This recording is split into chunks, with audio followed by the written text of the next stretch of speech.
तो फिल्म की शुरुआत में हमें फ्यूचर यानी आने वाला वक्त दिखाया जाता है, वो भी काफी सालों आगे, जहाँ एक कंपनी जिसका नाम मेड्यूसा है वो इंसानों के डीएनए को बदलकर सुपर सोल्जर बनाती है, जो कि बहुत ही ताकतवर होती है, जिन्हें म्यूटेंट कहा गया है। मगर वो ये सारा काम इलीगल यानी गैर कानूनी तरीके से कर रहे हैं, साथ ही सबसे छुपकर खुफिया तरीके से। तो इसीलिए एक एजेंट यहाँ इनकी कंपनी में आती है जानकारी लेने के लिए, जिस बारे में इस कंपनी को पता चल जाता है। इसीलिए वो उसे भी पकड़कर उस पर एक्सपेरिमेंट कर देती है और उसका भी डीएनए बदल दिया जाता है, जिसके बाद वो लोग उसकी याददाश्त को मिटाने लगते हैं। मगर इतने ही देर में उस एजेंट के बाकी एजेंट साथी भी आ जाते हैं, जो वहाँ गोलीबारी करके सभी वर्कर्स को मार देते हैं और अपनी एजेंट को बचा लेते हैं। यहाँ हमें इस एजेंट का नाम पता चलता है, इसका नाम चिंग है। जिसके बाद इन एजेंट्स का टीम लीडर कंपनी का सारा डेटा एक छोटी सी डिवाइस में कॉपी कर लेता है, जिसके बाद वो लोग वहाँ से जाने लगते हैं। मगर तभी अचानक कुछ टेंटिकल्स नीचे आकर उनके एक आदमी पर हमला कर देते हैं, जिसके बाद उनके सामने एक बहुत ही खतरनाक मॉन्स्टर आ जाता है।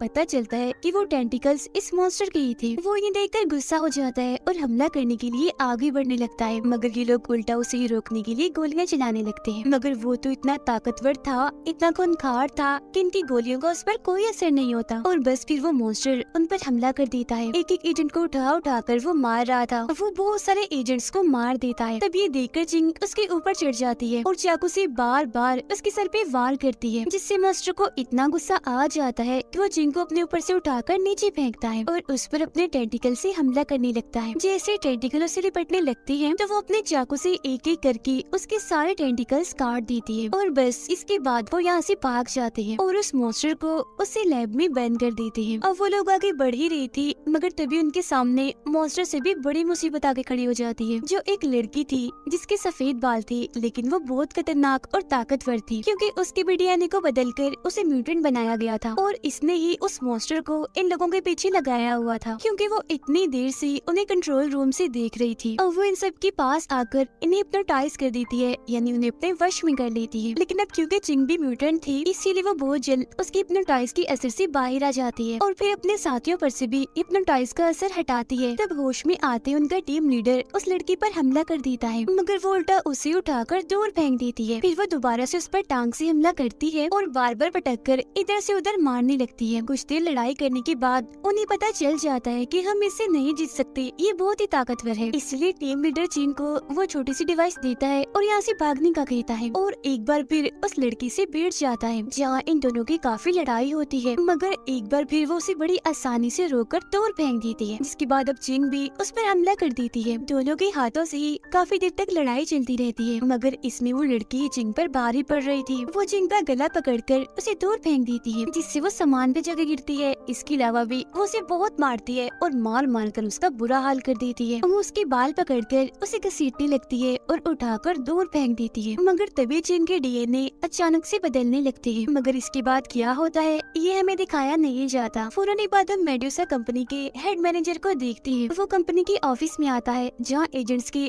टीम लीडर को कैद करके रखा हुआ था। वो टीम लीडर से पूछता है कि बताओ चिंग और वो छोटी सी डिवाइस कहाँ है। अब चिंग उनके पास नहीं थी, तो इसका मतलब यही है कि वो यहाँ से भाग गई थी। मगर अब जब टीम लीडर उसे चिंग और उस डिवाइस के बारे में नहीं बताता, तो इससे उसे काफी गुस्सा आ जाता है। इसीलिए वो अपने रॉड से टीम लीडर पर हमला कर देता है और उसे जान से मार डालता है। इसके बाद हम चिंग को देखते हैं, जो एक अजीब सी जगह पर एक अनजान आदमी के साथ होती है।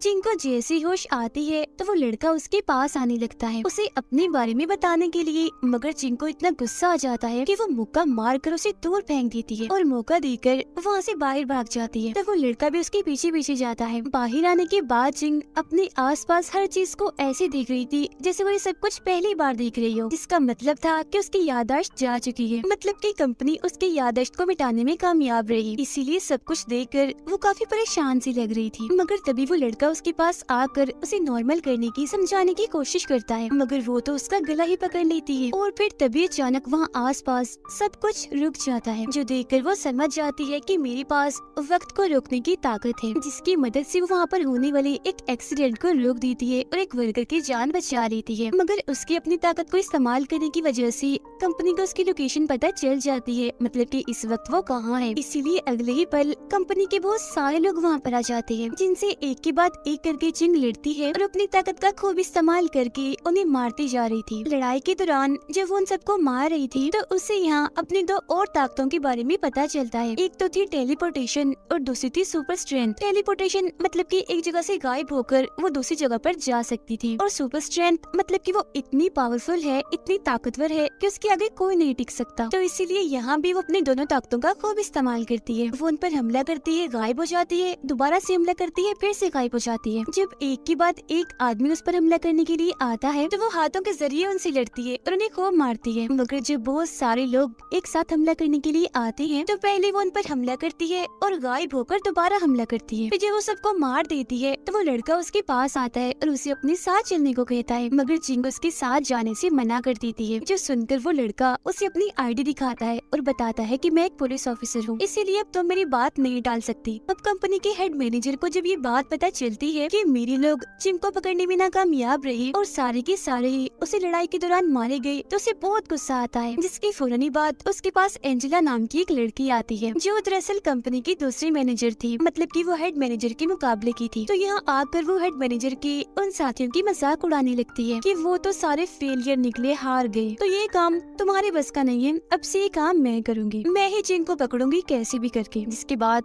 हम चिंग और उसके साथ उस पुलिस ऑफिसर को देखते हैं जिनकी अब दोस्ती हो गई थी, इसीलिए वो चिंग को उसकी याददाश्त वापस दिलाने में उसकी मदद कर रहा होता है। वो अपने पुलिस स्टेशन के सिस्टम से पता लगवाता है कि पिछले काफी दिनों से चिंग कहाँ पर थी, मतलब कि उसको मिलने से पहले, जहाँ उन्हें पता चलता है कि वो एक विजिटर ग्रुप का हिस्सा थी जहाँ पर उसके साथ और भी बहुत सारी लड़कियाँ थी और यहाँ वो घूमने आए हुए थे। मगर फिर चिंग बाद में यहाँ एजेंट का काम करने लगी। अब तभी चिंग को अपने जेब में वो एक छोटी सी डिवाइस मिलती है जो कि टीम लीडर ने उसे दी थी, जिसमें उस कंपनी का सारा डेटा होता है। अभी वो लोग उसे चेक करने की सोच ही रही थी कि तभी एक बहुत बड़ा सा पिलर उनके घर में घुस जाता है, जिसके फौरन बाद उनके कमरे का दरवाजा एक धमाके से टूट जाता है। तब वहाँ एक लड़की आती है जो कि चिंग के उसी विजिटर ग्रुप की थी, मगर अब वो भी एक सुपर सोल्जर बन गई थी, जिसे कंपनी एक डिवाइस की मदद से कंट्रोल कर रही थी जो कि उसकी गर्दन में लगी हुई थी। अब आते ही वो चिंग पर एकदम से हमला कर देती है। जहाँ चिंग भी आराम से नहीं बैठती, वो भी उस पर भारी हमला करने लगती है। दोनों एक दूसरे को खूब मार रही होती है। जिसके बाद जैसे दोनों एक दूसरे से दूर होती हैं, तो दोबारा से भागकर आती हैं और फिर से लड़ने लगती है। कभी वो एक दूसरे को हाथों से मार रही थी तो कभी टांगों से। वो लड़की खुद को कमजोर पड़ता हुआ देखकर यहाँ से बाहर चली जाती है। हर फ्लोर से गुजरते हुए चिंग पत्थरों में दबती जा रही थी, इसीलिए सबसे नीचे आके वो काफी जख्मी हो जाती है, इतनी जख्मी कि वो बस मरने ही वाली थी। मगर फिर शुरुआत की तरह उसका डीएनए दोबारा से बदलने लगता है, जिससे उसकी ताकतें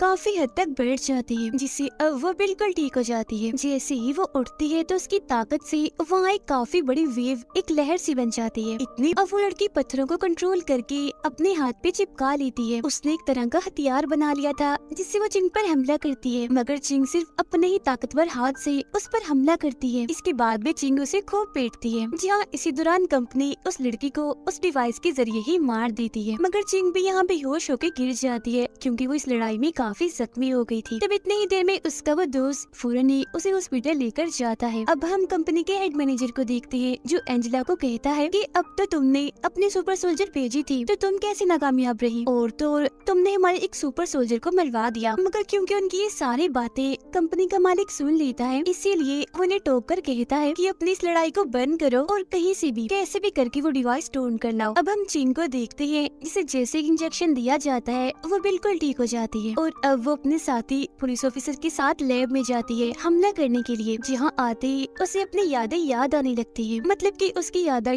थोड़ी थोड़ी वापस आ चुकी थी, जिसमें वो देखती है कि सफेद बालों वाले लड़के ने मुझे पकड़ लिया था और मुझ पर एक्सपेरिमेंट किया था। अब यहाँ उसे वो जगह भी याद आ जाती है जहाँ उस पर एक्सपेरिमेंट किया गया था, और ये वही जगह थी जिसे हमने कहानी के शुरू में देखा था। बहुत जल्दी लोग वहाँ पहुँच जाते हैं। जहाँ आते ही चिंग को सब कुछ याद आ जाता है, जिसमें वो देखती है कि मेरे कैप्टन ने मुझे इस कंपनी की जानकारी लाने का मिशन दिया था, जिसमें वो कामयाब नहीं हुई और पकड़ी गई। और फिर तभी एक स्क्रीन के जरिए एंजेला उनसे बात करने लगती है क्योंकि उसने काफी देर से उन पर नजर रखी हुई थी, जिसमें वो कहती है कि अगर उस डिवाइस को चिंग ने 1 घंटे के अंदर अंदर हमें ना दिया तो हम लोग शहर के सारे मासूम लोगों को जान से मार डालेंगे। लेकिन उसकी ये बात से चिंग को जरा भी फर्क नहीं पड़ता, बल्कि वो तो यहाँ कंपनी की कुछ और जानकारी लेकर यहाँ से जाने लगती है, जो देखकर वो पुलिस ऑफिसर उस पर काफी गुस्सा करता है। कहता है कि जब तुम शहर की मासूम लोगों को ही नहीं बचा सकते तो क्या फायदा इस कंपनी की असलियत को सबके सामने लाने का। मगर चिंग उसकी अब अभी भी एक नहीं सुनती और कैप्टन के पास चली जाती है। उसके जाने के बाद उसका साथी पुलिस ऑफिसर एक जगह पर उदास बैठा होता है, क्योंकि वो सोच रहा था कि मैं इतना ताकतवर नहीं हूँ, अकेला ही उन लोगों से नहीं लड़ सकता। मगर इसके बावजूद भी वो लड़ाई की हमले की तैयारी करता है। उधर चिंग अपने कैप्टन के पास पहुँच जाती है। उसे वो डिवाइस और कंपनी की जानकारी देते हुए कहती है कि पुलिस ऑफिसर की मेरे साथी की मदद करो, जिस पर वो साफ साफ मना कर देता है। कहता है कि नहीं, मैं ऐसा कुछ नहीं कर सकता, ये हमारा काम नहीं है। ये कहकर वो यहाँ से जाने लगता है। उसकी ऐसी खुदगर्जी वाली बातें सुनकर चिंग काफी हैरान रह जाती है और कहती है कि फिर तो मैंने बहुत बड़ी गलती की तुम्हें डिवाइस और जानकारी देकर। जिसके बाद हम देखते हैं उसी पुलिस ऑफिसर को जो कंपनी के लोगों के सामने पहुंच जाता है। हालांकि वो जानता था कि मैं इस लड़ाई में नहीं जीत पाऊंगा, मगर इसके बावजूद भी वो सब मासूमों की जान बचाने के लिए वहाँ पहुँच जाता है। एक तरफ वो अकेला था और दूसरी तरफ कंपनी के इतने सारे लोग। लेकिन अब इससे पहले उनकी लड़ाई शुरू होती वहाँ पर चिंग आ जाती है और वो अपने पुलिस ऑफिसर साथी को कहती है कि मुझे माफ करना, मैंने तुम्हारी बात नहीं मानी, मगर अब मैं तुम्हें अच्छाई की ये लड़ाई अकेले ही लड़ने नहीं दूंगी, मैं भी तुम्हारे साथ हूँ। फौरन बाद कंपनी के बहुत सारे सोल्जर्स उनकी तरफ बढ़ने लगते हैं, जहाँ चिंग भी आगे बढ़ती है और बार बार गायब होकर तलवार से उन पर वार कर करके उन्हें मारती जा रही थी। वो उनके बहुत सारे सिपाहियों को मारने में कामयाब रहती है, मगर इसी बीच एंजेला पुलिस ऑफिसर को पकड़ लेती है और चाकू से उसके सीने में कई बार वार कर देती है, जो देखकर चिंग को बहुत गुस्सा आता है। इसीलिए वो जल्दी से एंजेला को मारने के लिए उसकी तरफ बढ़ती है, जिसे देखकर एंजेला भी भागने लगती है। और क्योंकि वो चिंग से काफी ताकतवर थी, इसीलिए वो उसके पेट में भी चाकू घुसा देती है और बार बार घुसाती रहती है। जहाँ ऐसा होने से चिंग के डीएनए एक बार फिर से बदलने लगते हैं, जिससे एक बार फिर वहाँ लिक्विड जैसी काफी बड़ी लहर आ जाती है, जो बिल्कुल किसी शील्ड जैसी थी, जिस वजह से एंजेला काफी दूर जाके गिरती है। मगर इससे उसे कुछ भी नहीं होता। और अब इससे पहले वो और कुछ करके चिंग पर हमला करती, चिंग गायब होकर अचानक से उसके पीछे पहुँच जाती है और एक झटके में अपने चाकू से उसका गला काट देती है। ये सब कुछ कंपनी का हेड मैनेजर और बहुत सारे बिजनेसमैन एक स्क्रीन पर देख रहे थे। अब उन्हें हारता हुआ देखकर सारे बिजनेसमैन उससे सवाल करने लगते हैं। एक बिजनेसमैन जैसे हेड मैनेजर को बुरा भला कहता है तो वो उठाकर उसे दूर फेंक देता है और फिर जान से ही मार डालता है। जिसके बाद वो सारे बिजनेसमैन को डराता है और धमकाता भी है। उधर चिंग अपने पुलिस ऑफिसर साथी के सर अपनी गोद में रखकर बैठी थी। उसे देखकर वो काफी दुखी हो रही थी, क्योंकि वो बहुत ही जख्मी था और फिर उसके हाथों में वो दम तोड़ देता है, जो देखकर चिंग को इतना गुस्सा आ जाता है कि वो मेडुसा कंपनी के मेन ऑफिस में पहुंच जाती है। जहां जैसे बहुत सारे सोल्जर्स उसे रोकने के लिए आगे आते हैं, तो वो अपनी गायब होने वाली ताकत का इस्तेमाल करके एक एक झटके में उन सबको ढेर कर देती है। जिसके बाद वो सीधा पहुंच जाती है कंपनी के हेड मैनेजर के पास। वो कहती है कि बस कर दो, अब तुम्हें लोगों को मारना बंद करना होगा। जिसके फौरन ही बाद उन दोनों के बीच भी लड़ाई होना शुरू हो जाती है। हेड मैनेजर चिंग पर भारी पड़ रहा था, वो उसका गला घोटकर उसे हवा में उठा देता है और फिर उठाकर दूर फेंकता है, जिससे चिंग के मुंह से खून निकलने लगता है। और अब क्योंकि हेड मैनेजर काफी ताकतवर था, इसीलिए वो चिंग को उठा उठाकर दीवारों पर, पिलर्स पर दे देकर मार रहा था, जिससे वो एक बार फिर बहुत ज्यादा जख्मी हो जाती है। मगर हमेशा की तरह एक बार फिर उसका डीएनए बदल जाता है और वो काफी ताकतवर बन जाती है पहले की निस्बत से। अब की बार वो इतनी स्पीड से गायब हो रही थी